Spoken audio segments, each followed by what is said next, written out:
ಕೋಟ್ಯಾಂತರ ಭಕ್ತರಲ್ಲಿ ನಾನು ಕೂಡ ಒಬ್ಬ. ಪ್ರತಿ ವರ್ಷ ನನ್ನ ಬಾಲ್ಯದಿಂದನೂ ಕೂಡ ನನ್ನ ಕುಟುಂಬದ ಸಮೇತವಾಗಿ ನಿರಂತರವಾಗಿ ಧರ್ಮಸ್ಥಳಕ್ಕೆ ಹೋಗ್ತಾ ಇದ್ದೇನೆ.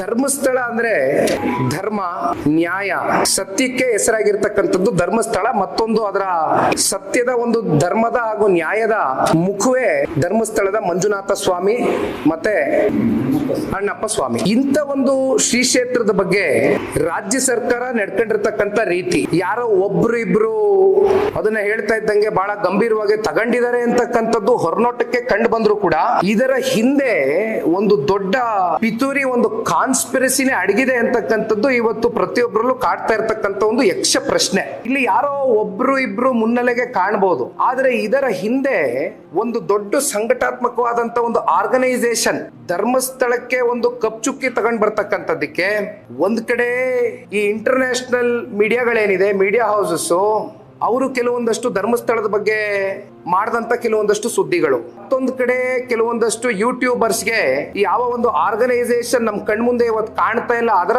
ಸತ್ಯತೆ ಇವತ್ತು ರಾಜ್ಯ ಜನಕ್ಕೆ ತಿಳಿಬೇಕಾಗಿದೆ. ಅದ್ರ ಬಗ್ಗೆ ಇವತ್ತು ನಾವಿಲ್ಲಿ ಕೂತಿರ್ತಕ್ಕಂಥದ್ದು. ಆ ಯೂಟ್ಯೂಬರ್ಸು ಕೆಲವೊಂದಷ್ಟು ವಿಡಿಯೋಗಳನ್ನ ಏನ್ ಮಾಡಿದ್ರು, ನಿರಂತರವಾಗಿ ಧರ್ಮಸ್ಥಳದ ವಿರುದ್ಧವಾಗಿ ವಿಡಿಯೋಗಳನ್ನ ನಿರಂತರವಾಗಿ ಮಾಡ್ಕೊಂಡ್ಬಂದ್ರು. ಜೊತೆಗೆ ಕೆಲವೊಂದಷ್ಟು ಇಂಟರ್ನ್ಯಾಷನಲ್ ಮೀಡಿಯಾ ಹೌಸಸ್ಗೂ ಕೂಡ ಈ ಹಿಂದೆ ನಿಂತು ಫಂಡ್ ಅನ್ನ ಮಾಡಿದಂತ ಆ ಆರ್ಗನೈಸೇಷನ್ ಯಾವುದು ಅಂತಕ್ಕಂಥದ್ನ ಇವತ್ತು ರಾಜ್ಯದ ಜನತೆ ಮುಂದೆ ತನಿಖೆ ಮೂಲಕವೇ ಇದು ಹೊರಗಡೆ ಬರಬೇಕಾಗಿದೆ.